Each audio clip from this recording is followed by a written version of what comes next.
Well, it is hot outside, and the hot topic, of course, of the day is, well, and the conference indeed, is IP. Martin is in the IP studio again. Martin. And here at the IP studio over in Hall 8, we're going to continue the conversation about VR in particular with Michael Ford here, Infinite Wisdom Studios. You've just taken part in a panel about VR. It's a big theme of the show this year. What's your take on it? How do you use it as a creative tool? So we're using VR in a lot of different ways. We're putting together a pilot for some live entertainment content. We're doing drama, so we've got a series in development. We've got something that we're doing with the BBC that we've been asked for the interactive kind of companion material for, so VR and AR is where we're looking at for those things. As the main component, or as a sort of second screen experience? As the second screen experience, or a companion piece. So multi-platform content is what people want, and we're really interested in kind of making VR a companion for that. And what are you discovering about the storytelling in VR? Is it a matter of plonking a camera in the middle of the action and leaving it there? Or are you allowed to cut and move the viewer on?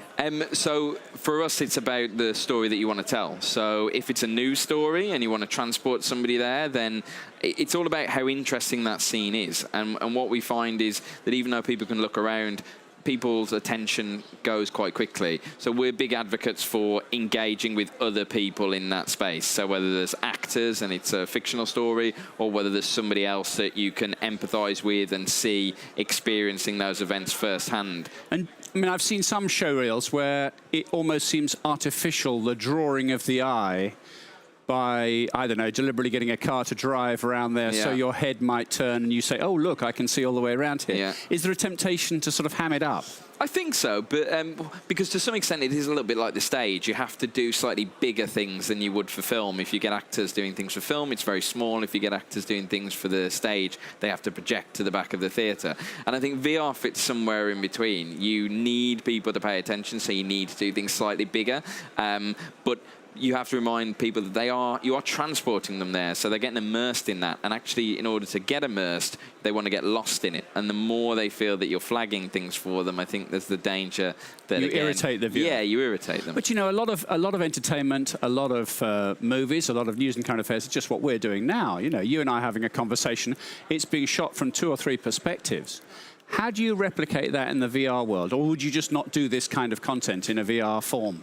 I think again, I think if this was in VR, you'd probably put the person in the middle of us, and they could be involved. They could look between us. They could see who was talking. That would be their engagement. Rather what about than viewer fatigue, though? Do you get tired of constantly? You know, like the viewer at the tennis match, always sort of looking over there and looking over here. I think you have to be aware of that. And again, I think it's about balancing the content, generally so that you've got the most important 180, and then you've got the secondary and tertiary kind of interest points that maybe take place in the other 180. So if people want to kind of settle in and really focus on something, they can. But the whole point is that you can really look around and explore everything. So you want to give them things to look at. Who are you making this stuff for in terms of the device? I mean, we're aware of the phone. Yeah. We're aware of Facebook 360 as an example.